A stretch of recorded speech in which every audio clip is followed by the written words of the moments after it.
Yo, it's Keepin the G Real podcast. How's everybody doing? Got most of my work done today over at school, so I figured big fight card coming up this weekend. UFC, I think it's UFC 244. It's the BMF belt. Look out. BMF belt. Jorge Masvidal taking on Nate Diaz for the BMF title. We're going to talk about that fight a little later. We're going to start at the bottom of this card because this card's actually pretty stacked. There's a lot of shade being thrown around the internet about the BMF belt and what it stands for and should they be doing a belt and, what it's all supposed to mean for the state of the 155 and the 170 pound division, considering two of their best fighters and either that can cross over either division.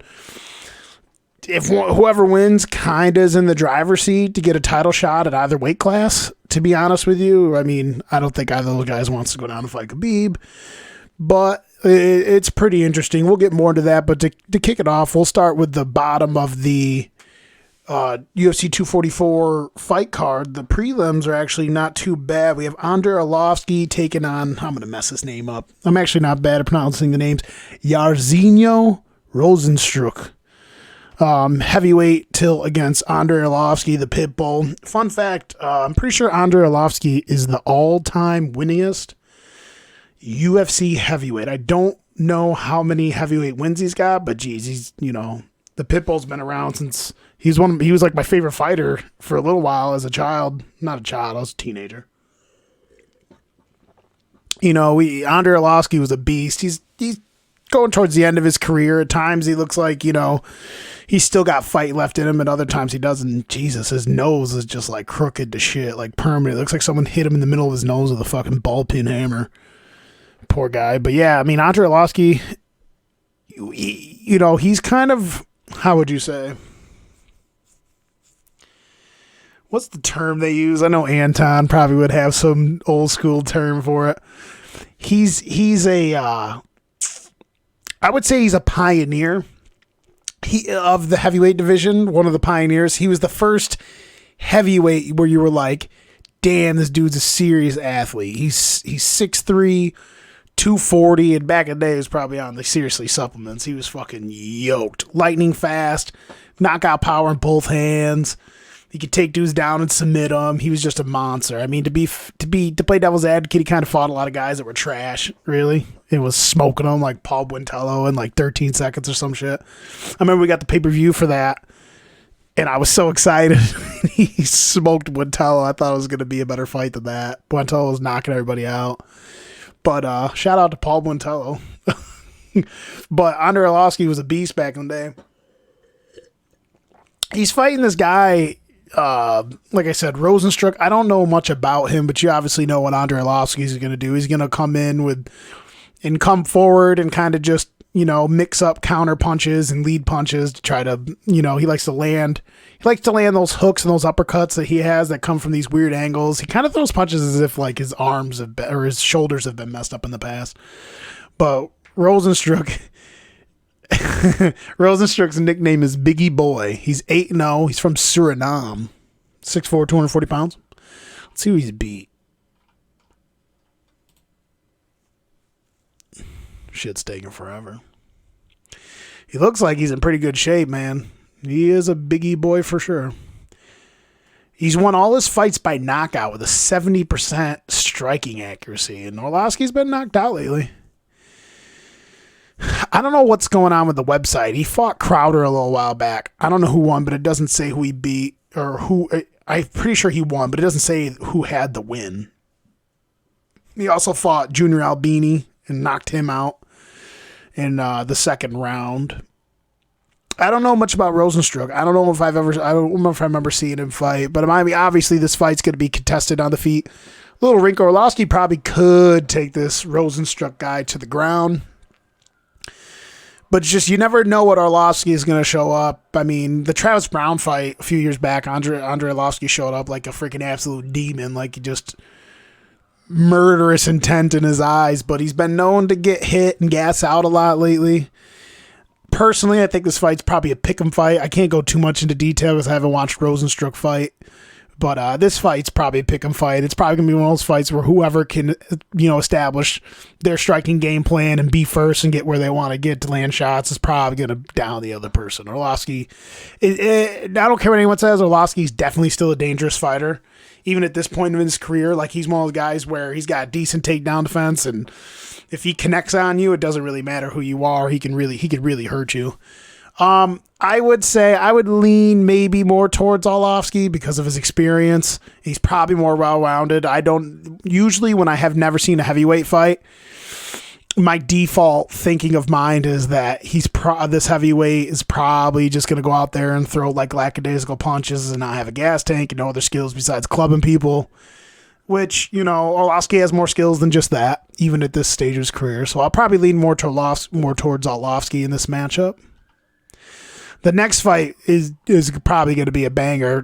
Brad Tavares, ranked number 11, against Edmund Shabazian, rated number 13. Now, I've always been a big fan of Brad Tavares. I'm pretty sure this is at 185. Yeah, it's middleweight bout.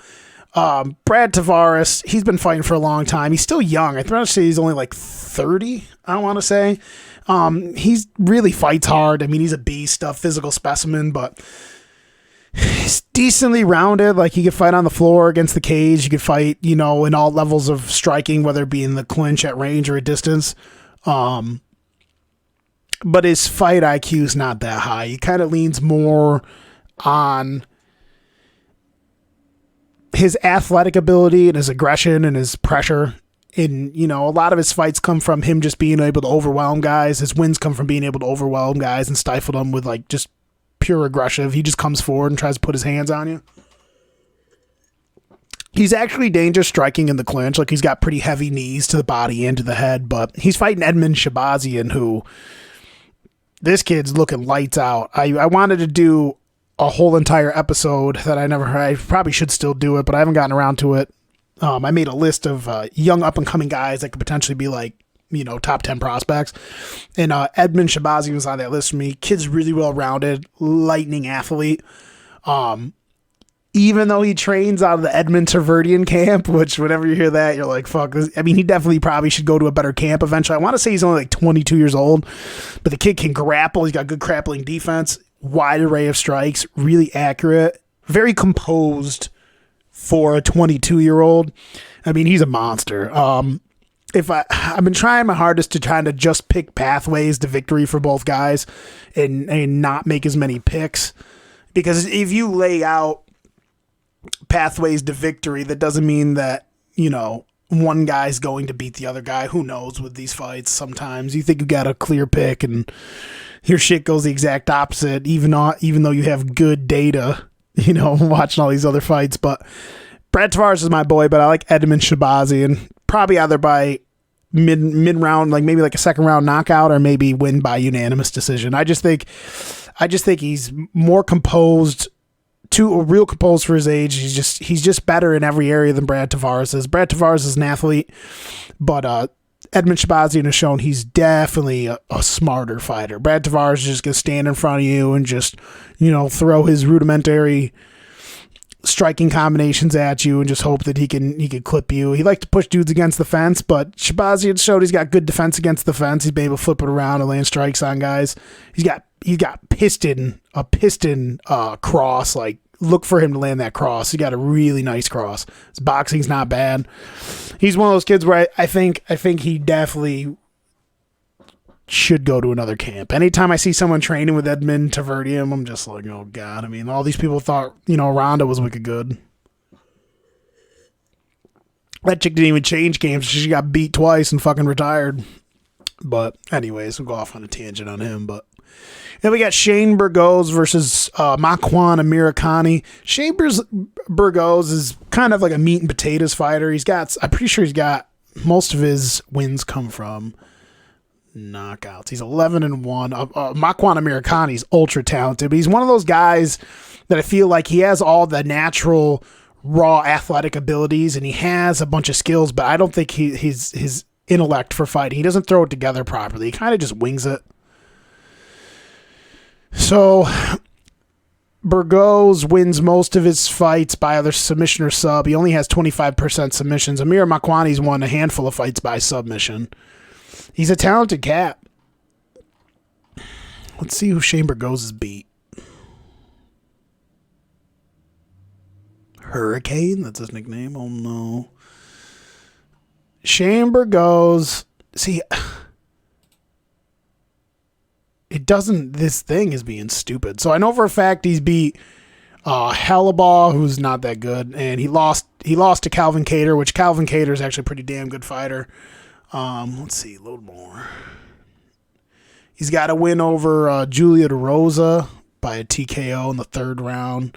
He's also beat Trader. I don't even know if I watched that fight. But Burgos is kind of like a decently rounded fighter. He's huge, I'm pretty sure, for the weight class. What does this say? Burgos' biggest tools is his physical abilities. He's a fucking big dude. Yeah, at 145 pounds, he's 5'11", and he is not a skinny 5'11". He is thick. He's strong. I think Burgos' best chance of winning this fight is to get Amir Makwani up against the fence. He's got to make it an ugly fight. He's got to press the pace. You can't give Amir Makwani likes to throw a lot of taekwondo techniques, flying kicks. He's one of those. He's kind of one of those guys where like he'll jump and do something crazy and then pull guard. Like he's just all over the place. And he's really skilled, and he fights in a manner where I think his belief in his skills makes it so he could just fight loose and do all this crazy stuff. If Burgos can't corral him and get him up against the fence and work the dirty box in the clinch, I don't think he has a shot at beating Makwani, especially if Amir Makwani Americani shows up. I'm saying his name wrong. Makwan Americani shows up. Americani's better at striking from range and from distance, and I know that a lot of people don't break the striking down that far, but I've said it before on the podcast. I have 3 striking distances because there's clinch range, obviously where you're in the clinch and you got control of your opponent and you're trying to land shots inside. Then you have at range, which I call when you're in the pocket enough where you could reach out and grab someone and you're both in distance to land shots on each other. That pocket between fighting out long where your arms aren't fully extended to where you could, you get in there and mix it up and land close range shots. Then I have what I call at distance, where you can use your length to try to set things up, use footwork, movement to set up shots from the outside. A lot of guys aren't good at fighting at range. There's only a handful of guys that are good at blitzing and creating angles out at that distance to get inside and take dudes down and beat them up. But I don't think Burgos has anything for Makwani on the feet unless he could push the pace and close the distance. Otherwise, Makwani will just keep landing shots, probably outpoint him.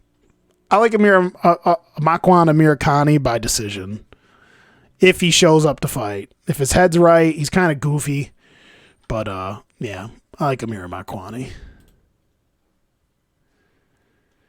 And then I can't believe this is I can't believe this is a prelim fight. We have number 7 Corey Anderson versus the highly touted prospect Johnny Walker. Corey Anderson comes into this fight. There's not much when you watch tape of Corey Anderson. There's not a super lot. You know what you're getting with Corey Anderson. He trains out of, I want to say he trains with like Mark Henry and all those guys. I can't remember all the fighters out of there. I know Frankie Edgar's out of there. So like, he's going to come schooled with like, good boxing and stuff like that. And he's got decent wrestling and he'll mix the wrestling in. He's got decent takedown defense. But I don't think Corey Anderson's that great of an athlete. And I think his one-dimensional style of boxing and getting into clinch situations and putting up against against the fence, I don't think Johnny Walker's going to be around for him when he makes his attempts. I think he's going to go to set up his boxing, try to get inside and land shots. Johnny Walker's got like 80-something inches. He's got like a 7-footer's reach. He's 6'6", taller than John Jones, almost as long as John Jones. Freak athlete. I think Corey Anderson's going to have a hard time getting inside and getting to the spots he needs to get to cause damage on Johnny Walker. And honestly, I don't think we haven't seen anyone really test Johnny Walker on the takedown defense, but he's so athletic.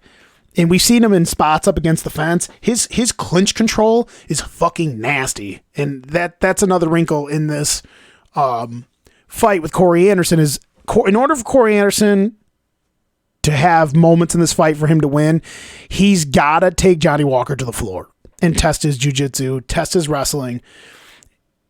The only problem is I think his pathways to set up opportunities to get inside on Johnny Walker and take him down are not going to be easy. A, either Johnny Walker's not going to be there because he moves around so much. B, if he gets inside and he makes mistakes trying to go for a single leg or double leg against the fence, Johnny Walker's just going to establish that double plum and just go to work. Nasty knees. When he hit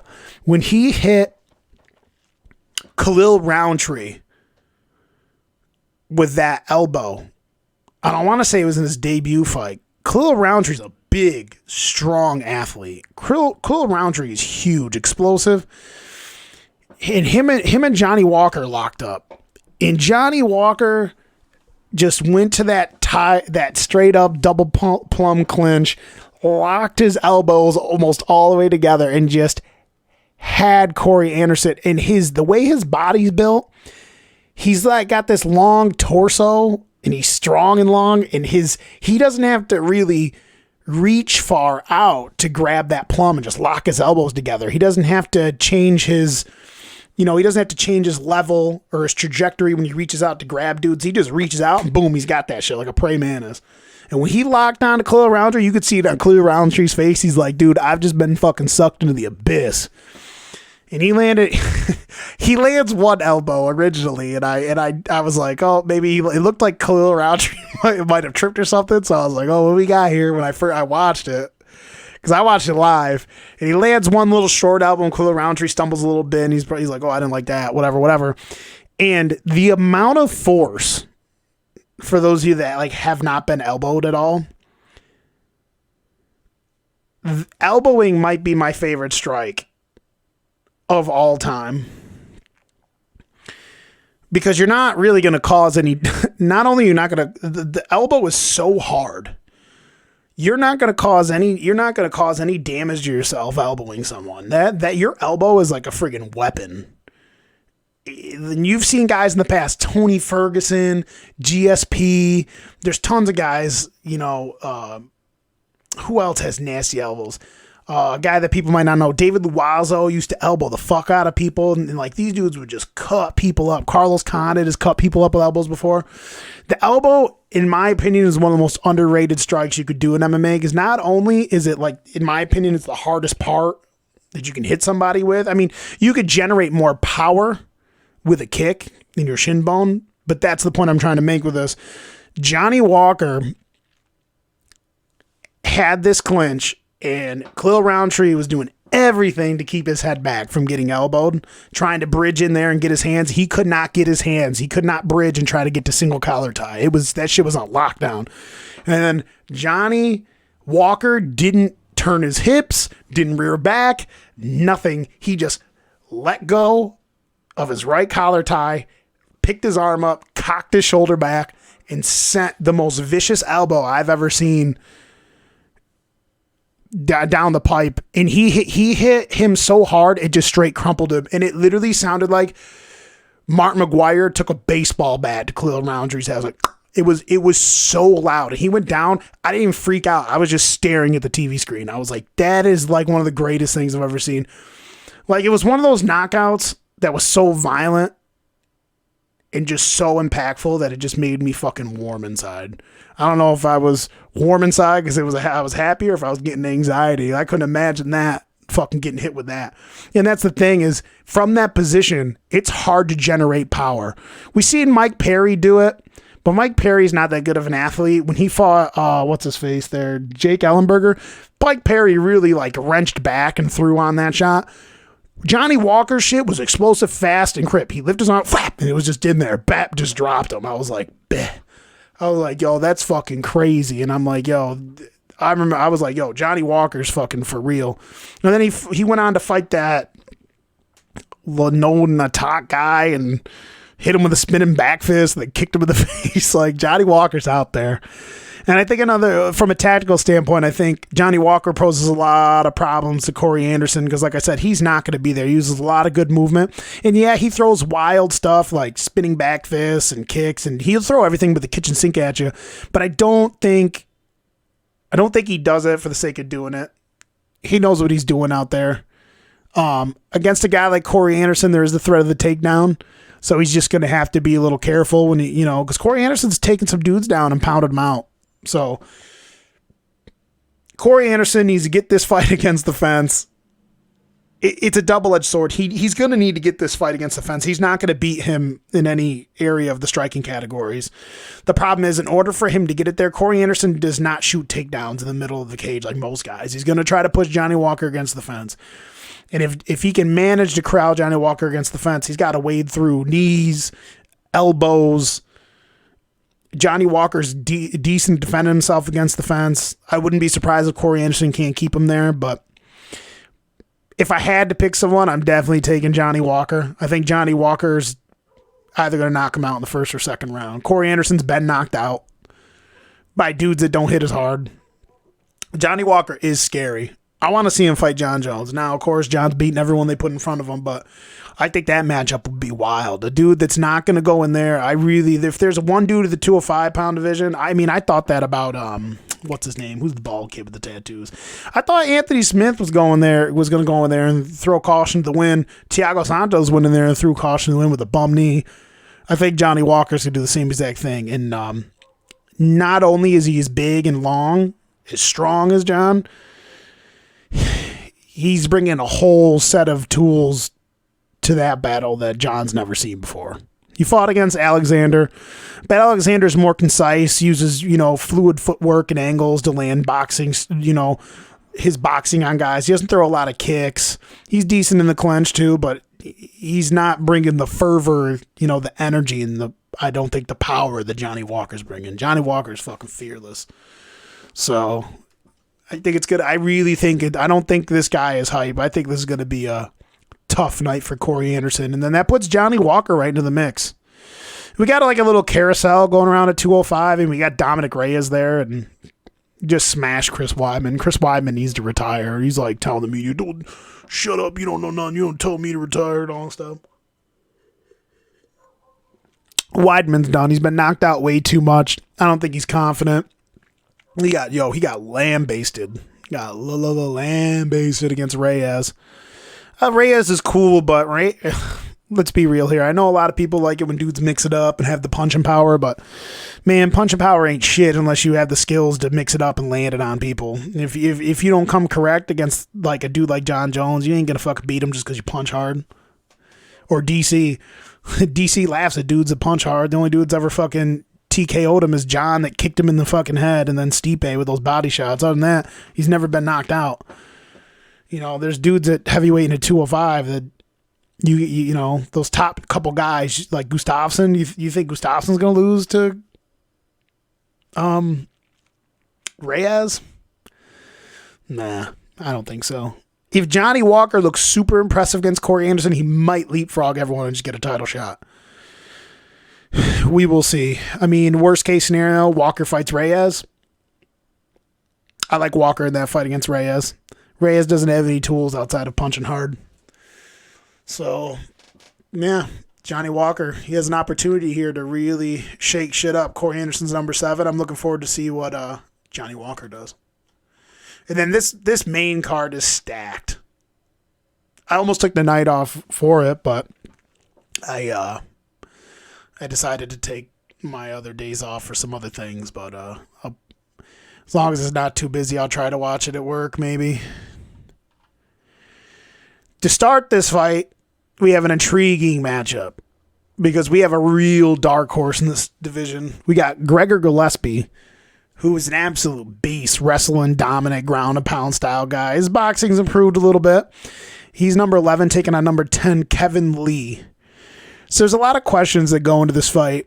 I think anyone that's been paying attention to MMA now knows that Gregor Gillespie is a legit prospect. Really high-level defensive and offensive wrestler. endless cardio, pushes the pace, gets dudes up against the fence and just buries them on the floor, just beats the shit out of them. Really good top control. Just pins guys down and just suffocates them. Boxing has gotten better. It's not where it needs to be, I would say, but I think he fights smart. He stays within his limitations. He doesn't get too crazy. He doesn't get off balance. Doesn't like to throw shit. Doesn't throw shit he can't throw. Like the time Chris Weidman tried to throw a spinning heel kick at Luke Rockhold and got him fucking knocked out. At least, well, I think he got the shit kicked out of him the rest of the round. That was fucking hilarious. But anyways, we're gonna stop shitting on fucking Chris Weidman. Well, he's taking on Kevin Lee, who I know a lot of people out there know me that I've been a big Kevin Lee fan because he's still young. He's only 26 or 27, and he's ultra skilled. He can grapple. He can strike. He's uber athletic. I don't think he's a dumb fighter by any means. Like, I don't think his fight IQ is terrible. He does have a serious issue with conditioning, though. I don't know what the deal is. I don't know if it's the camp he's in, if he's being pushed hard, if he's training hard. But if I feel as though if Kevin Lee could shore up his strategies when it comes to fighting and could actually go a full 3 to 5 rounds without getting exhausted, he'd probably be farther along. He's still ranked 10. These guys, this is going to be a fun fight. That fight could potentially be, if there's one fight besides the main event on this card that could potentially be a banger of a fight, I think Kevin Lee and Gillespie's being overlooked. So the way they match up, Kevin Lee's definitely got the advantage on the feet. I think they do have similar striking styles. Kevin Lee, though, is bigger, faster. He has a little more diverse, like he throws really good leg kicks. He's not scared to go to the top with, kicks to the head. He's got a good straight right. He needs to work on putting his combinations together. He kind of fights he kind of hits you with some jabs and then 1-2 and then a 1-3. He kind of doesn't really put too many combinations together. The key to this fight is, we've seen Kevin Lee not fare so well against guys that can grapple, Rafael Dos Anjos and stuff like that. And Kevin Lee is a great grappler in his own right. Gregor Gillespie brings high-level wrestling, really high-level wrestling, like NCAA, All-American credentials, and he's just eat, breeze, the grind, the takedown. That's what he's been doing against everybody. He's been ground and pounding the shit his whole way to this point. Let's see what guys he's beat.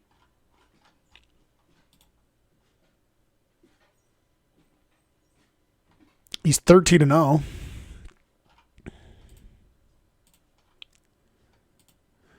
Let's see. Okay. Well, this one's showing it better. Now, here's the thing. When you take a look at who Gregor Gillespie has beaten, you're just like, well, he hasn't beaten a lot of guys and all this stuff, blah, blah, blah. He's beaten, I think his name's Raul Franca. He's beaten Holbrook, Gonzalez, Jordan Rinaldi, and he's beaten Yancy Medeiros, right? But he's either TKO'd, submitted, or grinded every single one of those guys out in a nasty fashion to get his victories. He's undefeated. This is a big step up in competition for him.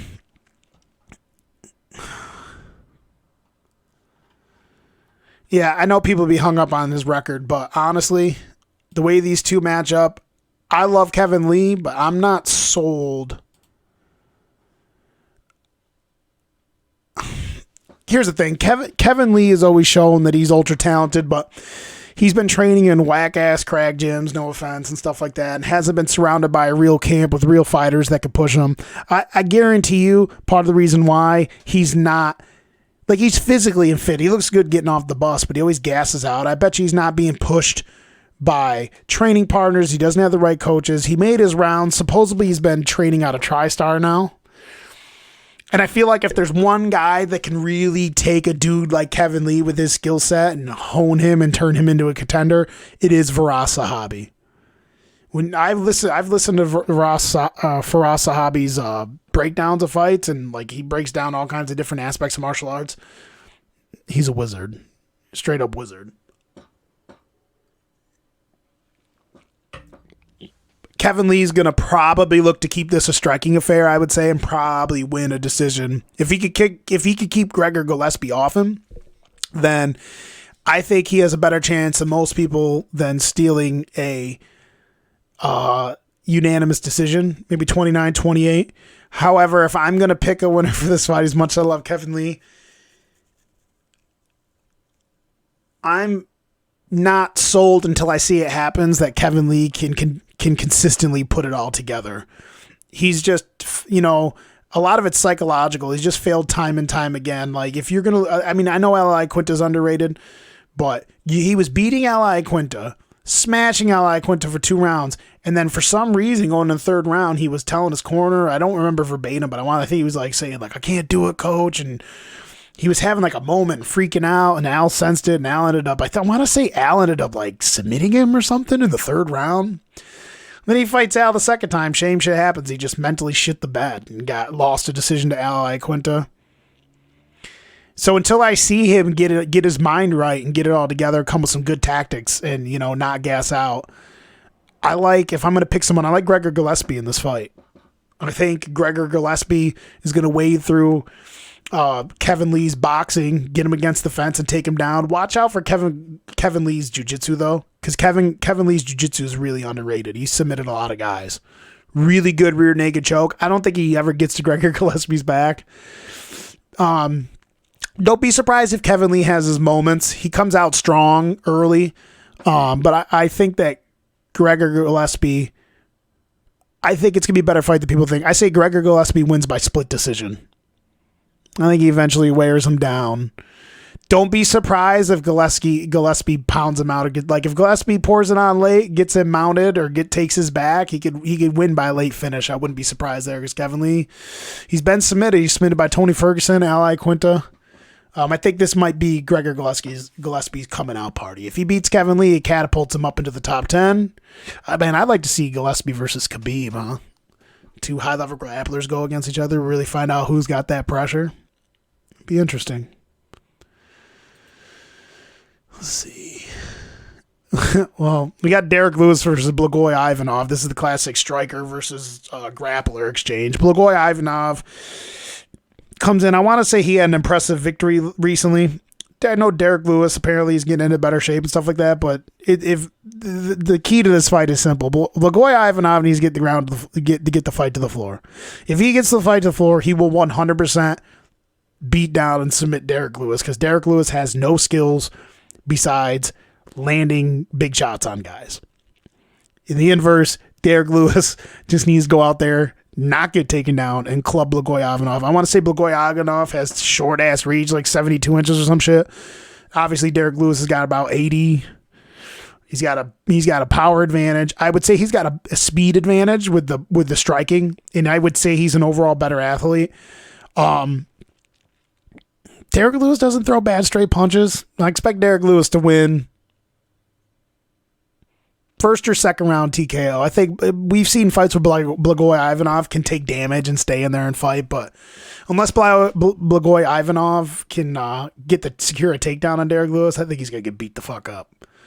But we never know. Derek Lewis is a little inconsistent from time to time. It'll be a big step up if he could beat Derek Lewis. Derek Lewis is number 5, but I just don't see Blagoy Ivanov getting into the upper echelon and really making some noise. I think he's overachieved so far in the UFC, but that's just me. Here's the intriguing fight. Stephen Thompson versus Vicente Luque. This is 100% going to be a striking battle. 100%. This fight's not going to the floor. Vicente Luque's actually got some underrated ground skills, but he ain't going to the floor. Not a lot of guys can get Stephen Thompson to the floor because of his fighting style. It's just the way it is. Stephen Thompson obviously has that karate style, likes to hop around and keep dudes away from him by attacking with that front foot, turning side kicks, front kicks, things of that nature, sticking that jab out there where he just pops up over the top, leading over the top of his foot. Pat moves away. Vicente Luque's style is more compact. He can counter, he can lead strike, he can be first. serious knockout power. I think Vicente Luque's knockout power is underrated, and he throws really crisp from the chamber punches. He's really, really technical with his strikes. He can throw a bunch of combinations together, and I think Vicente Luque is actually a really underrated fighter at the welterweight division. However, in this striking matchup, I think Vicente Luque doesn't have the physical tools needed to set up, the proper tactics to get inside on Stephen Thompson. I mean, I know Stephen Thompson got knocked out against Pettis, but even though Pettis is not fights in a straight line, Pettis he's so athletic and so twitchy that he's so good at using feints to just set up kill shots on dudes. And a lot of people are like, "Oh, this is lucky, jumped over Superman punch and stuff." But I can't see Vicente Luque. If he gets inside, he's got to make his shots count. If Vicente Luque can consistently get inside, then he could definitely knock out Stephen Thompson. Stephen Thompson's getting old. I mean, he got knocked out from the Superman punch pretty bad. Vicente Luque is really going to need to use footwork and angles and try to cut him off. Try to close him off, get him against the fence, land shots. Wonder Boy's tall, long, older, skilled. I just think the safe bet is if you're betting. I don't know what the betting line is, but I think a lot of people will be bored with this one. I think it's going to be one of those Stephen Thompson just bips around, bada boop bap, this, that, and the other thing, throw some jabs here, land some kicks, and gets out of there with probably a 30-27 victory. I wouldn't be surprised. I think it's a bad matchup for Vicente Luque. I really do. Now this fight is hard for me to pick because both of these fighters are, in my opinion, are just weird to me sometimes. Kelvin Gastelum versus Darren Till. Both guys show on different occasions that they have the ability to finish any man that's in front of them. Darren Till dropped his last two fights. Obviously, Tomas Vidal. Who else did he lose to?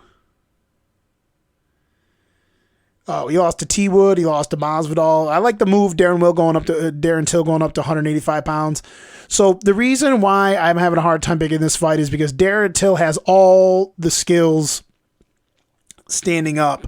But I think people are sleeping on Kelvin Gastelum when it comes to this fight in the stand-up department. It doesn't matter who he's fought. Kelvin Gastelum has gotten inside on dudes and blasted them with shots. It didn't matter who it was. Israel Adesanya, I want to say he fought Robert Whittaker, didn't he? Let's take a look at who Kelvin Gastelum's fought. He's fought everybody. Kelvin Gastelum might be one of the most underrated fighters in all the UFC. Yeah, so he fought Adesanya, lost, right? But he beat Jacare. He knocked out Michael Bisping cold. He smashed Chris Weidman, submitted him. And he smashed Vitor Belfort with knockout, smashed Tim Kennedy with a TKO. People sleep on Kelvin Gastelum. He's only like 5'11", I want to say.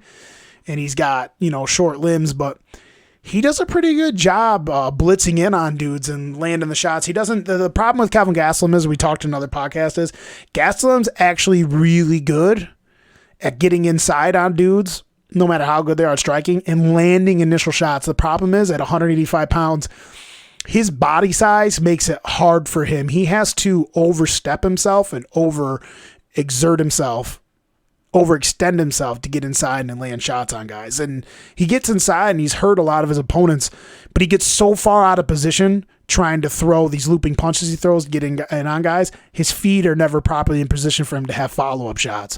And then in the Adesanya fight, he landed a lot of good shots on Adesanya, but he couldn't follow those shots up. Stung Adesanya, had him hurt, but Adesanya recovered and was able to get out of dodge, or defend himself on the ground.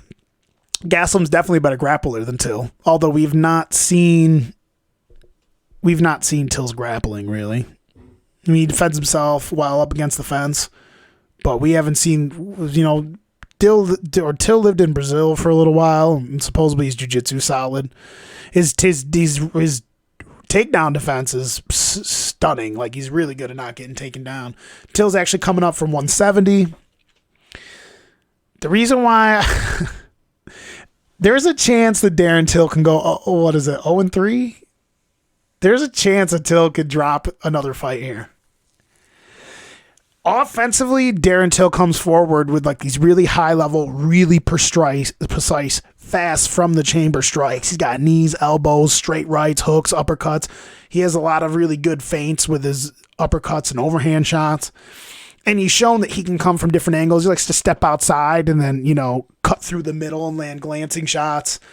If he gets you in the clinch, he'll land all kinds of strikes on you, and he really pressures guys. The problem is when he plays defense, he backs straight up. My buddy Mike and I talk about this all the time. I don't understand, even dudes that are good at mixing it up and using angles and using their footwork to get sideways and cut across, the main line to hit dudes and create those openings and angles. There's still a lot of these guys are still not good at exiting properly, backing up at angles, using their hands to defend themselves when they're backing up. Like my boxing coach always used to talk about how like when I first started training, my only defense was if you threw punches and kicks at me, I would just lean all the way back. Like I have a really good hand-eye coordination. I got good reflexes, so I'm good at just leaning back or just using head movement to get out of the way.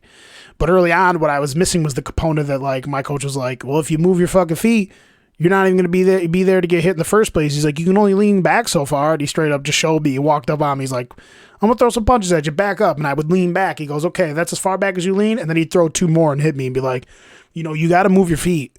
And a lot of the reason why Till got caught, first off, really good job of Masvidal. The way he set that left hand up, he realized that when he switched stance, that when he was switching stance from orthodox to southpaw, that Till wasn't responding to it. And so he knew that when he switched stance, he did that feint and switched stance real fast, lunged forward and threw his left hook, that he was going to catch him. But Till doesn't actually back up unless you put it like Woodley would put heat on him and he would back up, but he doesn't cut off angles in his defense. He'll just back straight up and let you throw punches at him. Till is 100% hittable. Personally, I think this fight's a pick'em fight. It's going to be contested on the feet. Someone's getting knocked out in this fight. Both guys, one of them's getting knocked out. I think it's a pick'em fight. Calvin Gastelum just needs to time getting inside on right. Till doesn't use a lot of head movement. That head is there to be hit. On the inverse, same thing can happen to Calvin. Calvin moves pretty decent, moves his head a lot and stuff, but the more Calvin Gastelum hangs around and allows Till to get his mojo going, get his rhythm going, the more he's going to be in for trouble. I think Calvin Gastelum needs to get after him, set the pace, and needs to go after him early.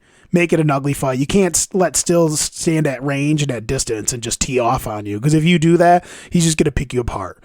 Offensively, he's as good as almost any guy in the UFC as far as like what he can actually put on you from striking. He's got power, volume, depth, and he's an animal.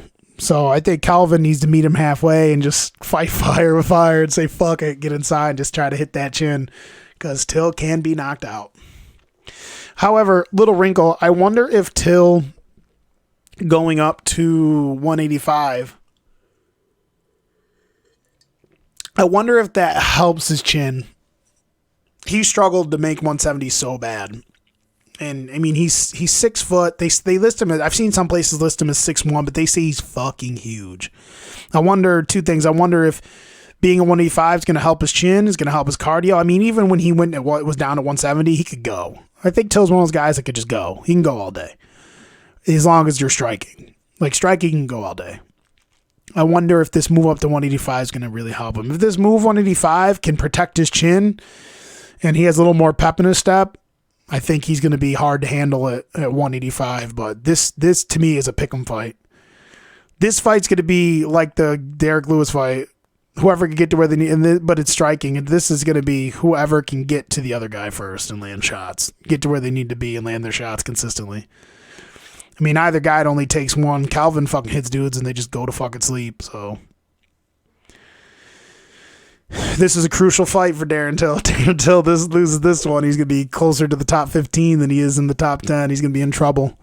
But I'll be rooting for Darren Till. I like Gastelum, but I'll be rooting for Till. Till's one of my favorite fighters.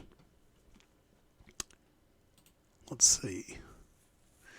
And then obviously, if I don't have issues with my computer.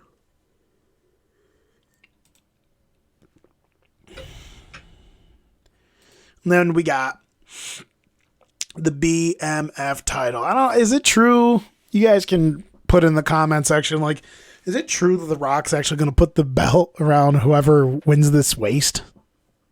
I don't know if that's true or not. I keep hearing that it's true.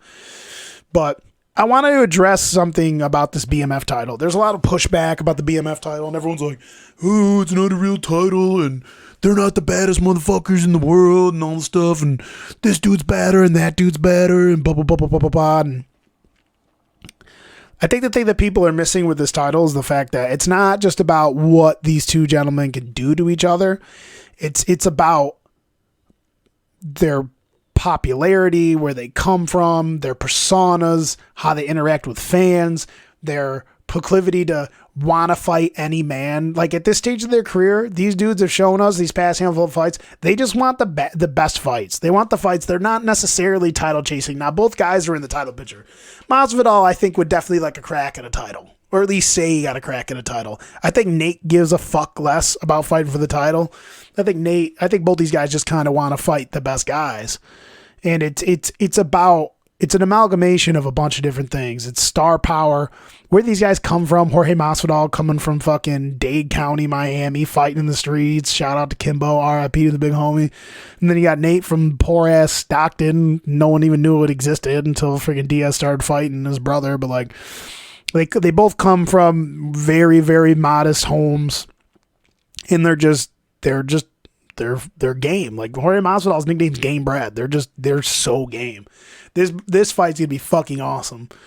Masvidal comes in touting a record of 33-13. He's fought a fuck ton. He's fought in so many organizations. Bodog. I don't know if he's fought in Bellator, but he's fought all over the world. He's fought some of the best guys in the world. People don't know that he fought Eve Edwards. I'm pretty sure he won that fight back when Eve was in his prime. Diaz is 20-11. He's fought the huge of guys. I mean, he's taken a lot of fights. He's been fighting the best of the best. He always has. If you look at Nate Diaz's record, he's fought so many good guys. And everyone's like, that's another thing. Oh, guys that have double-digit losses shouldn't be. It's not just about, it's about everything. It's what they've done. It's their character. There's other guys that could vie for a BMF belt. It's just, I think these guys check all the boxes of what that BMF belt is supposed to be. And my buddy Nate was like, Kamaru Usman's better than both of them. Yeah, maybe from a fighting standpoint, but Kamaru Usman's a fucking dry turd. Doesn't have a personality. Acts like his shit don't stink. Like, sure, he might beat both of these guys, but like, no one's excited for Kamaru Usman. Like, he's got that like wannabe, like, eccentric personality where he tries to act cooler than he really is, and it's like he's not that good talking shit. His interviews ain't shit, and like, he's a phenomenal fighter, and Kobe Covington, like, he looked phenomenal against Robbie Lawler. It was one of the best performances personally I've ever seen, but he hasn't beaten a super lot of good guys. I have to see more from Kobe Covington, and he's kind of a turd too. Like, his whole shtick with like political shit and stuff like that, like, he doesn't check all the boxes for me. These two check all the boxes for me for what I think this title was supposed to be. Then both guys have a cult following now. They're both so popular. I would be really surprised if this fight doesn't do numbers. These guys are popular. They're beloved by fans. And if this, I hope this fight just produces like a motherfucker. I hope these two fucking come to try to kill each other. Like, kill it be kill, as Nate always says. And Masvidal just don't get two fucks. He's like, fucking Dade County represent, bro. Dude, Masvidal's a fucking man. Like I've said on this podcast, I've always said he's the most underrated fighter in the UFC. Personally, I think he should fight at 155. I mean, he's been getting wins at 170, but I don't think he could beat like a Kamaru Usman. I don't think Nate could beat a Kamaru Usman unless they knock him out somehow, because he's just going to get a hold of both of those guys and take them the fuck down. But yeah, so from a tactical standpoint, these fighters contrast on multiple spectrums. As far as fighting or as far as striking goes, Masvidal definitely has the power advantage. I mean, he's knocked out dudes like that are bigger and stronger and faster than him. If he hits you flush, he can hurt you. I mean, the only time Nate's been knocked out is when he got kicked in the head by Josh Thompson. And that was years ago, but Nate's got a serious chin. Masvidal tends to be more... He mixes it up. I think, in my opinion, he tends to be more of a counter striker. He likes to set things up, use footwork and movement, and tries to feel guys out and tries to set up kill shots. He's a very, very intelligent fighter, in my opinion. Masvidal is a very cerebral fighter. The fight doesn't shake him from his game plan. His head's always in it. It doesn't matter what's going on. He doesn't get staggered. He's always has the ability to find pathways to victory on the feet. He's just smooth, man. Such an underrated striker. He's got every tool in the kitchen sink. You just see him hit someone with a flying knee. Fucking R.I.P. to fucking Ben Askren. He's got good kicks. He can fight in the clinch. Really good boxing. Really good power. And I think he's unassuming. I think dudes don't realize how hard he hits until he gets in front of dudes and starts hitting them. In contrast, Diaz fight's totally different. Diaz is all pressure. All pressure, all day. He's not... I don't think Diaz is a better athlete than as Masvidal is. Diaz relies on, obviously, using angles to cut dudes off against the fence and just pelting them. Masvidal likes to put combinations together and counter, but Diaz is just all combinations coming forward. Shots to the body, shot to the head. 20% here, 20%, 50 here, 70 down the pipe, 30 over the top. Like, you know what you're getting on Nate Diaz. It just comes in barrages and barrages. One of the things I'm looking for in this fight, it is a 5-round fight. Look for Masvidal to try to chop at Diaz's lead leg. I know that's a theme that goes on in all his fights, but Diaz fights really heavy on that lead leg. Masvidal's probably going to look to chop his leg up, try to slow him down so he can't chase him around as much, and then try to, lunge in and land some shots. Masvidal's got a really, really good overhand from both sides. He does that, like when he got Till, that lunging overhand, he sets it up really well. Diaz always fights with his, that kind of tries to do that shoulder roll thing, but he doesn't really guard his face all the time unless he gets super close. He does that thing where he puts his hands on his face. But at range and at distance, he kind of does this sideways kung fu shoulder roll jaunt. And if he's not careful, Masvidal definitely can get over the top of that and land some, haymaker shots. Diaz is obviously going to look to put that volume on him, crowd him, get him against the fence. Personally, on the feet, I think Diaz is going to look to try to get him against the fence and beat him up there, try to wear him out. On the ground, transitioning because of that on the ground, I think Diaz is going to look to put him on the ground. I think Diaz is going to look to beat him down and submit him and try to wear him out. Masvidal is not a slouch on the ground. He's got a decent takedown defense. He's actually good at getting to his feet. Almost every guy that he's ever fought that's taken him down, he's managed to scramble to the fence and get to his feet. There is a big issue, though, with Masvidal. And he's a very cerebral fighter. He's got good tactics, but there is a wrinkle in his game that's not good for him. A buddy of mine and I were talking about it, and because there was inklings of them possibly fighting months ago, and we both said that we thought Nate Diaz would beat Masvidal because Diaz is one of the best fighters when it comes to pressuring dudes and put them in bad positions. And Diaz, there's no bad positions for Diaz. And I think that he is better at transitioning from position to position than Masvidal is. And I think that's going to be the difference in this fight. It doesn't matter if Diaz is coming forward, putting you against the fence, taking you down. It doesn't matter if you're on top of him or you take him down. He is one of the best fighters of all time when it comes to transitionally fighting. His transitions are so good. It doesn't matter if transitioning from guard to top mount. It doesn't matter if you're taking him down, put him against the fence. He's always putting himself in position to smother dudes and beat them up with his pressure.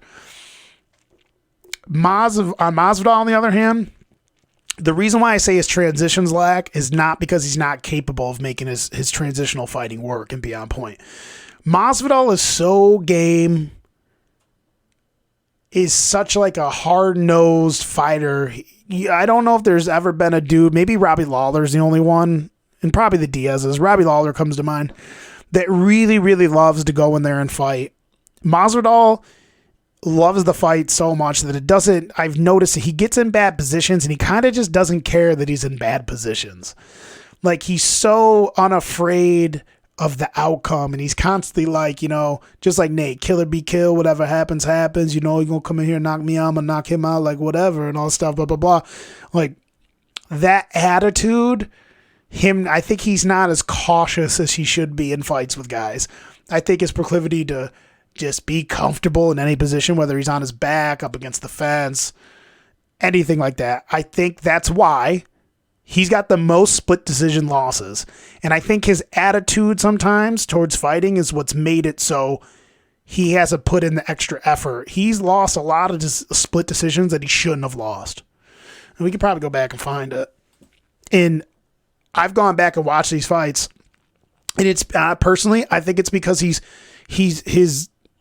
in his mind, he's so comfortable with fighting. He gets into positions and he kind of just is like, meh, whatever. Like there doesn't seem to be like a sense of urgency in certain positions, certain transitional positions with Masvidal, because he just loves to fight. He's like, whatever, I'll fight you anywhere. Which, he's a professional fighter. I'm not, but there's still a point system. There's still a way in which the judges referee fights. And I think that personally, that's why he's lost a lot of split decisions. Let's load more here. So yeah, he lost a decision to, I think it was Lorenz Larkin, who I didn't think beat him. He lost a 5-round decision to Benson Henderson. I don't recall that fight. I'd have to go back and watch it. He lost to Damian Maia, and that fight was super close. And I thought that fight with Damian Maia, he did such a good job defending against takedowns against Maia. He kept getting back up to his feet, kept landing shots. And I just think that sometimes he gets complacent. He beat fucking Cesar Fajeda. How did that happen? Cesar's huge. He knocked Cesar out. Yeah, and he said something about having like the most, here, I'm going to go on Google, most split decision losses ever.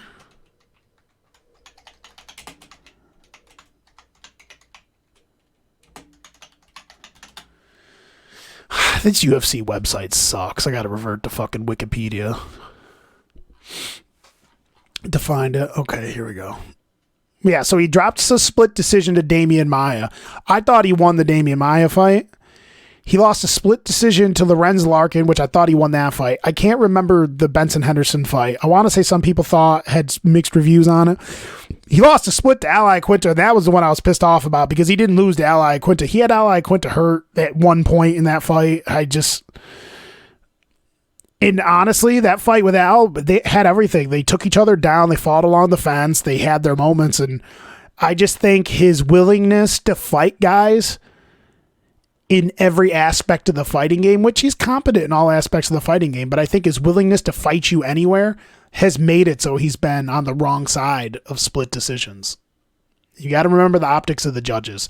If you're sitting around in certain positions and you're not making a concerted effort to look like you're trying to fight out of them, if you're too comfortable in those positions, we know he's too comfortable in those positions, but in the eyes of the judges, it looks like you're going to lose. I do have a pick for this fight, however. Full disclosure, I am rooting for Jorge Masvidal. He's been one of my favorite fighters since I was younger, and I would just love to see him get this victory here. Whoever wins this fight, in my opinion, gets to call the shots. Whoever wins this fight gets a title shot at 170 or probably a title shot at 155 if they really, really want it. I mean, I think there's a lot of shuffling going down at 155 unless Gaethje gets another win or Poirier gets another big win. I don't think there's a clear-cut guy after Tony Ferguson versus Khabib to fight for that title.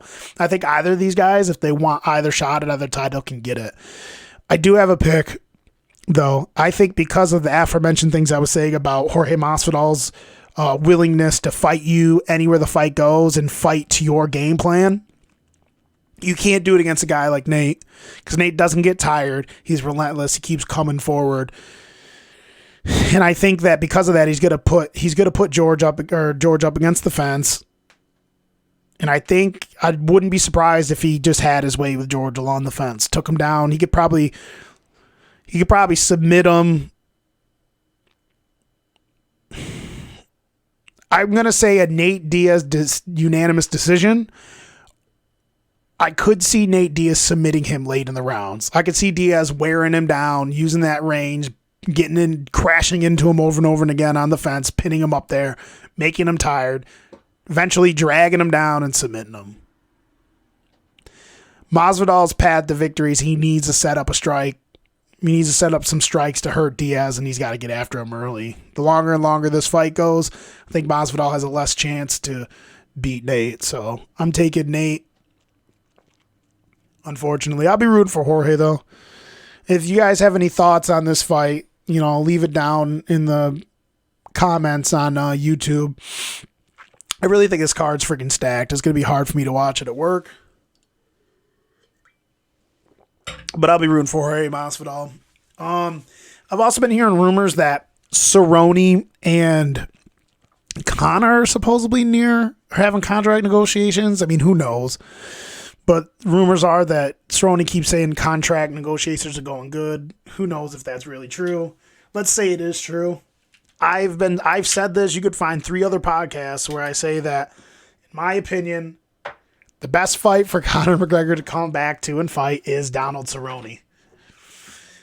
It's a fight that's big enough for people to get super fucking excited. It checks all the boxes. You have Donald Cerrone, Hall of Famer, legend, most bonuses and finishes in UFC history, most fights in UFC history, some shit like that, going up against Conor, who still, despite what anyone says, is a massive fan favorite. Both guys move the needle. Obviously, Conor moves the needle like all time. There's gonna be probably trash talking that. A lot of people probably I think that some people will be assuming that Conor's gonna be all humble Conor and shit. I think Conor's gonna double down, try to get under Cerrone's feathers, because we know that Cerrone has known to check out of fights mentally. You can get under Donald Cerrone's skin, but that I've said that's a fight that both guys can win, and their names and likeness are big enough so that you can't be like, oh, Conor McGregor got a tomato can when he came back and fought and blah, blah, blah, blah, blah. Donald Cerrone's legit. If he fights to the best of his ability, he's a threat to beat any guy. I personally think that if he fights to the best of ability, he's the more well-rounded fighter than Conor. He could take Conor down. He could definitely submit Conor. And if he can not get clubbed, he can fucking knock Conor out too. I've been saying that that's the fight. That's the fight to make, him or Dustin Poirier. Dustin Poirier is a different animal now than he was back then, but that would be a good fight too. You got to find the right fight for Conor, because they can't afford Conor to come back and just drop a fucking egg. If Conor comes back and gets smoked by someone, or at least doesn't look super good like he was looking in his, a couple years ago, it's not going to be good for him. It's not going to be good for his brand. It's not going to be good for the UFC in ways, although a lot of people are like, the new structure for the UFC, they don't really care. They don't need people that push the needle, but I don't know if I fully agree with that. But I've said it. That is a marquee fight. That'd be cool if that actually happens. And if Conor looks impressive in that fight, which he very well could, then he's immediately going to get thrusted into the winner of Tony versus Khabib. Which I hope that fight happens. That fight is cursed. Let's take a look and see what's on the horizon after this fight card.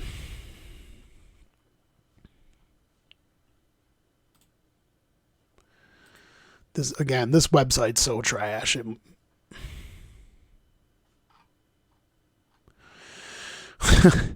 Well, November 9th, we got Magomed Shapirov versus Calvin Kattar. And Calvin Kattar is an underrated fighter. He could fight, but it just goes to show you how much dudes don't want to fight Magomed Shapirov. I've been hearing rumors and reading things here and there that like guys don't want to fight him and all this shit. But it just proves to show, because Magomed Shapirov is ranked number 5, and he's scary, ultra fast, high fighting IQ, piston fast punches, doesn't get hit, really good takedowns, really good submissions. I think that this weight class he could be champion. He's number 5. He's taking on number 11, Calvin Kattar, because no one wants to fucking fight him. Like, I don't think Calvin Kattar has a fucking chance in that fight. Shout out to my boy Rel. I know Rel trains out, I think, at the same gym, Lausanne's. I think him and Calvin Kattar and Rob Font are all out of Lausanne's now. Shout out Jarrell, making moves. Hopefully we'll see Jarrell in the UFC someday. He'll probably fight in Bellator soon. We have a lot of guys, handful of guys from the gym that have fought at Bellator. Greg Hardy on the same card on short notice is going to fight Alexander Volkanov on fucking after Inhaler Gate. That shit was hilarious. I don't know how you feel. That's another question for you guys out there. You can leave that one in the conversation. This would be or in the comments. This would be a good one for the D's to get on a comment because D's is good at those debates. Greg Hardy cheated in his last fight that he won. Between rounds, he used his inhaler. Now, if anyone knows, like the inhaler obviously opens up your lungs. You get more oxygen, so obviously there's an advantage there. But the athletic commission told him he could use the inhaler. He asked if he could use it because he thought he was going to have an asthma attack or some shit. And they're like, yeah, you could use your inhaler. And on a short jaunt, he just, out of nowhere, he just used his inhaler. And they were like, yeah, you could use it. So they told him he could use it. I wonder if they told him he could use it before the fight. But anyways, his corner had it on him. He used it. He went out there and was fresh and won the fight. Seems like they're not making a big deal out of it because I just feel like you can't get around the fact that the commission was like, yeah, use it. Yeah, was it cheating? Yeah, probably. But hey, the athletic commission told us it's not just his fault. So they didn't make a big deal out of it. I don't know if anyone got fined, but he decides to turn around. And on November 9th, I think this fight card's in Russia. He's taking on Alexander Volkanovski. Greg Hardy's not even ranked right now. On short notice, I don't know who went down in that fight, who Volkanovski was supposed to fight. But Greg Hardy is going to go up against a high-level beast of a striker, Alexander Volkov. Why'd I say I called him Volkanovski? Volkanovski, the dude at 135. I'm done. Alexander Volkov, who just came off, I think he lost to Derek Lewis. He's beating Derek Lewis's ass. He got fucked up in the last 10 seconds. Lewis just blasted his ass. This, dude, for all you Greg Hardy fanboys out there, if he has any, like, you're going to find out in this fight real quick if Greg Hardy's got the goods to beat guys. I know it's heavyweight, and if you get hit, you'll go down, and he's a freak athlete, but he's fighting a real fighter in Volkov.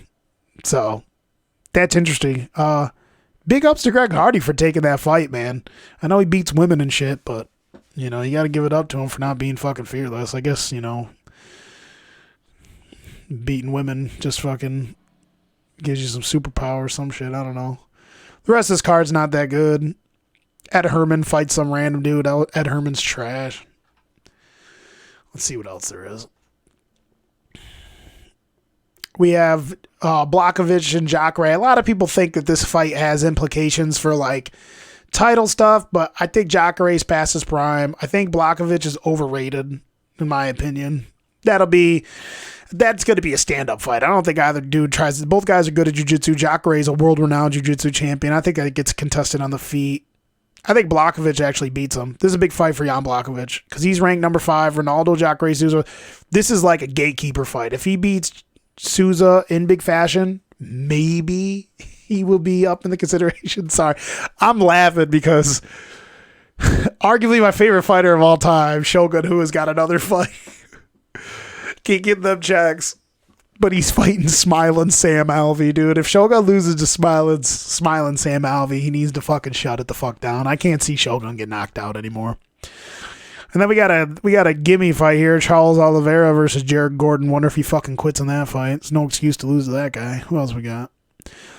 Charles Oliveira pisses me off because he has all the tools to vie for the championship. But as my boy Big Trade says, he's a quitter. I've watched him quit on multiple occasions. There's been multiple times where adversity hits him and he fucking folds like a lawn chair. I've never seen this Jared Gordon fight, but that's another dude though. People could say what they want about Charles Oliveira. Why do you think Jared Gordon's getting this fight? Charles Oliveira, dudes don't want to fight him. Unless you're a top 10 dude, a lot of dudes don't fight him. He's 26-8. He's one of the best submission artists of all time in MMA. If you look at his wins, Charles Oliveira is a beast. He just needs to keep his head. How the fuck do I click on this shit? Dude, from now on, I'm just going to go to fucking Google to find these dudes' bios. This website, the way this is formatted, sucks. Okay, so Charles Oliveira beat Nick Lentz. That's a tough out. Beat my brother, Spencer Nice boy, David Tamor, take care of your underwears. Dude, that shit was so funny. Take care of your underwears. I'm gonna fuck you. What? That shit was that shit's all time. He beat Jim Miller. That was slick. He submitted Jim Miller, I want to say, with a guillotine. But like his last wins, he TKOs Lentz, submits Tamer, submits Oliveira, submits Giorgio Gigos or whatever his name is, submits Clay Guida, And he dropped a fight to Paul Felder, but Paul Felder's kind of been putting in work. But Oliveira just beats almost everybody they put in front of him. And I want to say, how old is he? God, this thing sucks. Where does it say how old he is? Here we go. He's 29. He's only 29 years old. He needs to get going now if he wants to vie for a title. I like him better at 155 pounds. He's fighting at 145, and he was struggling to make weight. I like him better. He's got a frame that he could fill out at. He's long. He's 5'11". He's got like 70-something inches of reach, but I think he's like 71. That's long for that weight class. He should steamroll this kid he's fighting. There's no excuse for him not going there. Fuck that dude up unless he fucking quits. Would be surprised. Jared Gordon. This Jared Gordon dude, 7.48 strikes landed per minute. 53% of his strikes are significant strikes, but he absorbs 4.14 per minute. But Oliveira could probably beat this dude any way he wants, really. We'll see how it goes. What else we got here? That's pushed down on the card, too. That's weird.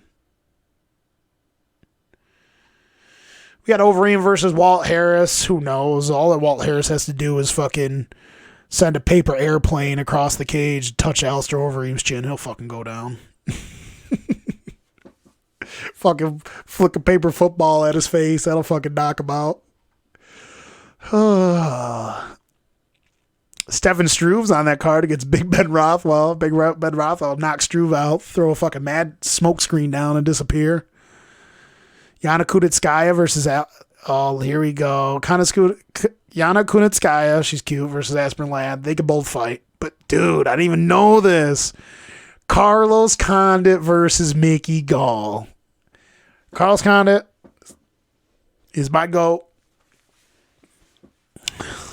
I'm torn if he should keep fighting or not. I feel if he loses to Nicky Gall, he needs to retire. He's an intelligent guy. He's got a beautiful family. Like, dude, if you can't beat Nicky Gall, then you need to retire, dude. And I'll send you a Keepin a G Real podcast shirt and a thank you. Thiago Alves versus Tim Means. That's a crazy fight. That's also on this card. Tim Means is underrated. That fight will be a bloodbath. Tim Means probably fucked Thiago Alves up, though.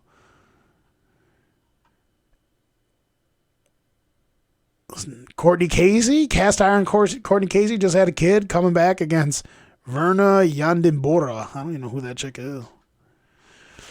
But yeah, dude, I'm sure I would be surprised if Walt Harris just runs out there.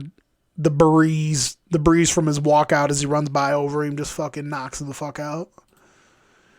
Overeem is so skilled. He angers me. Don't get me started on Overeem, dude. He should have been the heavyweight champ in the UFC at one point. Then we got Usman versus Covington. That fight for me is a hard one to pick. I think I like Usman because I think this fight is going to come down to the fact that these guys are both good athletes, but I think the actual strength, not the size, I think the strength of Kamaru Usman, I think this fight's going to end up being along the fence, a cage grapple. I like Usman in this fight. I mean, if Colby Covington fights the way he fought against Robbie Lawler, it's going to give Usman problems. But as much as I can't stand Usman, I think Usman has a chance if he could throw it all together and actually like schedule some fights, because he talk all that shit about everyone else being hurt all the time and not taking fights. He's been out for a while. He hasn't fought since he won his belt, and it's been a minute. Then we got Brian Ortega versus the Korean Zombie. That fight's going to be awesome. Korean Zombie, another dude that's underrated. He's on a win streak against T-City. I'd like to see the odds on that. Don't sleep on the Korean Zombie now. Korean Zombie's good everywhere that fight goes. I would say he's just as good a striker as Ortega, if not better. So definitely has a power advantage. Ortega better look to get that fight to the floor, but don't sleep on Korean Zombie. That's about all the website really has. There's not much more going on. Yeah, I can't wait to see this fight. Like I said, I'm really rooting for Masvidal. He's been one of my favorite fighters for a long time. I just think his complacency in a lot of situations and Diaz's pressure style is going to overwhelm Masvidal. I think it's Diaz going to drag it deep and just to overwhelm him, possibly finish him and get the win. I'd like to know if anyone listens to this. I'd like to know what people's thoughts are on what I think about Masvidal in his game. I really think that's why I think complacency and being too game bred is one of the reasons this leads him to have these close fights and drop split decisions. Imagine if he didn't drop all these split decisions, guys. He probably would have fought for a title already. Love both of these guys. Respect both of these guys so much. If you don't like either of these guys, then you don't like fighting. Stop bitching about the BMF belt. Who gives a fuck that there's a BMF belt and they're only going to do it one time? These guys should be celebrated with the fact that they're just DOWM with all the dots in between. This is the Keepin Real podcast. Just wanted to get on here and do a quick little breakdown. Just something real quick. I didn't go into too much detail or anything. I've been really busy with school, so a lot of my analysis has been going off. There's only a handful of guys that I've watched a lot of their stuff lately. Like I said, I've just kind of been burning the candle at both ends, but I've been trying to make a concerted effort to try to get more podcasts out and build this thing. Tomorrow, when I get home from school, I'm going to have my boy Steve on, big homie, big daddy, Steve Borden. We're going to be talking about, mostly it's going to be a mixed bag of a bunch of different sports, but the root of what we're going to be talking about is sporting conspiracies. My buddy Steve's a cool cat. He's a different cat. He's really into conspiracies, and he's one of those dudes that just, goes down the rabbit hole and sits on his laptop at home, his phone, just reading shit. And we were just talking earlier. He's just telling me all kinds of crazy conspiracy theories about sports, and he thinks NBA is all rigged, football's all rigged, and we're going to hash it out. And I do think there's certain things that go on in sports that I'm very skeptical of, but I'm not fully on board all the way with it. So we're going to have, a back and forth. We're going to debate a little bit, and I'm going to pick his brain. We are sponsored by Bronze Images. Best tanning on the East Coast. Come down to Bronze Images, Fulton, New York, if you like to tan. We're also going to be sponsored soon, as I've said on the podcast before, by Griff's Fins. Griff's Fins. My boy Griff is opening up his own shop that's dedicated to breeding fish, selling fish, and building aquariums and things of that nature. Him and his family, his brother and his dad, are trying to get it off the ground. Grisfin, such a great name. So hopefully we get that up and running soon. I have a really good friend. Shout out to George Fuller. I don't know what he's decided to name his little operation, but we're going to start talking about paintball on this podcast. I'm not really well versed on paintball. I know a little bit about it because I have some friends that played, and I used to read paintball magazines when I was little, but we were talking about it the other day and ad nauseum, and maybe I'll try to get my buddy Nick on there. He would be good for that podcast. Shit, I haven't talked to Nick in forever, but I'm astounded by how paintball's not a big sport. You would think with how much people love weaponry and guns in America, that paintball, it boggles my mind that paintball's not huge. And I think it's actually an intriguing sport. I've always thought it was cool. My buddy George Fuller plays on a pro paintball team. They play all the time and practice around here. And when I've been sitting around and watching some paintball to try to get hip to what's been going on with it lately, and it's obviously not well televised, but dude, paintball's pretty dope.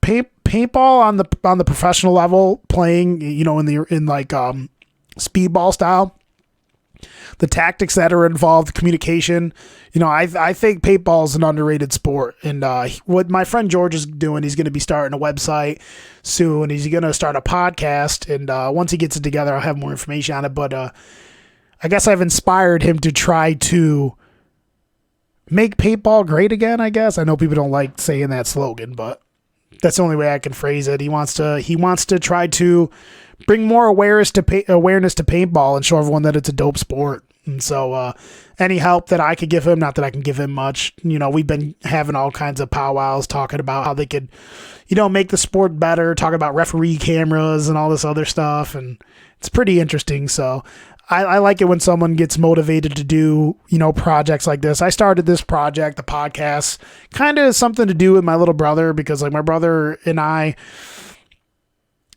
we've spent a lot of time together, but I wanted something for us to actually do together. And obviously he goes to school now, so I do it by myself and with friends and stuff. But I hope when he comes back home from vacation, we can do a couple episodes together. But yeah, so any help George can get from me, whether it's, talking about his website, his journey, what he's doing. Hopefully, get some merchandise going in, maybe a website. I could send links to that and stuff like that. We'll get that going. And you guys already know what it is. Keepin' It G Real podcast with another one. You guys can find the Keepin' It G Real podcast on YouTube at Keepin' It G Real podcast, or you could just type in my handle, The Big Piece. Capital, well, I don't know if it's capital on the website, but THABIGPIECE, The Big Piece. You can also find me on Twitch at The Big Piece, and we also have a Facebook page that's up, and I'll be uploading this to the Facebook page as well, and it's the Keepin' It G Real podcast on Facebook. I appreciate all the people that have been supporting us so far. We're starting to actually get a little bit of a following. For anyone that listens to this, we're still doing the voting for Guest of the Year. Anton Rodriguez, Big Anton, he's been on like 2 or 3 of the episodes. We talk a lot of sports, very insightful. I plan to have him back on soon. He's one of the nominees. Andy J, aka The Legend, second nominee. He's been on 3 podcasts, I'm pretty sure. We talk a lot about fighting, a lot of sports. That's my big homie. Love Andy J. He's a nominee right now. And then there's Kyle, Big Daddy Lapine, Kyle Lapine. He's been on like, I don't know, I think we counted like 7 or 8 episodes or something like that. And fucking love Kyle. Right now, Kyle's smashing them. Not too many people voted. I think Kyle's got 4 or 5 votes. Anton's got 2 votes. And for some reason, Andy J doesn't have a vote at all. Andy J, 2 of those episodes, Andy J have been the best. So if you guys listen to this, please do me a solid. Go to the Facebook page. I've been sharing it ad nauseum. Just comment. The polls only let you poll two items. You can't do a 3-person plus poll. So the way I did it is I set it up on the Facebook page so you could just go into the comment section and it directs you to just comment and just leave a message and say who you think is the guest of the year out of those 3. And once we're done with that at the end of the year, I'm going to tally all the votes up, and I'm probably going to make a nice little plaque for whoever wins it, and then we'll kickstart it again for next year. And hopefully we can have a wider array of people on and have more people vie for it. And obviously, I picked my selections based off of who had been on the most and done the best ones, because we don't have a big enough following yet. And I was telling, like, I did a really good episode with Griffin and his brother. We went for like 3 hours. And it was a really good podcast, but they were only been on once. It's not like I have thousands of viewers that I can't see, like, there's not enough traffic on different ones to see, like, okay, even though they were on once, they have like 1,000 views, 1,000 more views than everyone else. So I couldn't nominate them really. Hopefully we can get the word out there and we can, try to build this thing up. It's just for fun. But yeah, it's just my project. See if we could grow it. We'll be back, like I said, on tomorrow. And, thank you, everyone. We'll holla at you. Or as Jake would say, we'll be seeing you.